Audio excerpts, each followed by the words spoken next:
The receptionist looked confused when I walked in, not because I wasn't expected, but because I wasn't supposed to exist here. I scanned the lobby. Same sterile artwork, same polished floors, same old hierarchy dressed in pressed shirts and empty smiles. But this time, I didn't come with a resume. I came with keys. 5 months ago, I sat outside this building rehearsing answers for a job I already knew too well. A chance. That's all I needed. But someone made sure I never got it. And now, I stood in the elevator watching the numbers rise. She didn't know yet. Didn't know I now owned the very company she weaponized against me. Didn't know what was coming. But she would. Soon. I found out through her sister. A drunken birthday dinner.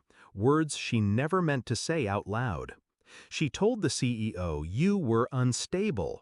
Said you couldn't handle pressure after your father died, that you'd embarrass her if they hired you. I didn't react, not visibly, but something in my chest caved in. Not from the betrayal, from the precision of it. That wasn't just rejection, that was sabotage. Calculated, personal, efficient. She smiled at me that night, kissed my cheek, told me to keep trying, it'll happen soon. I watched her like I was seeing her for the first time. The woman I married didn't lie to me. She built a version of me that didn't deserve to be believed. I said nothing, just started walking. Days bled into research, tracing ownership, identifying the weak links. The CEO she whispered poison to? Bankrupt now, gambling scandal. My private offer came at just the right time. The board? Half asleep, half greedy. They barely glanced at the Shell Corporation paperwork. I acquired the company from underneath them. Used the payout from my late father's estate, the one she tried to convince me to invest into her art gallery last year. I started showing up, quietly. Meetings, memos, decisions. She never noticed. Too busy building her social media profile as Chief Strategy Officer's wife. It was fitting. She made me invisible, so I became a ghost in her walls. Until today. I waited until she was halfway through her morning meeting, pitching new sustainability initiatives to a room of men who stopped listening when she entered. I walked in. No announcement, no knock, just presence. She turned slowly, eyes narrowed, smile plastered. "Can I help?" "Hello, Melanie," I said, calm, precise, surgical. She blinked. "What are you doing here?" The others looked around, uncertain. I held up the signed merger contract and dropped it on the table. I'm the new owner. Effective immediately.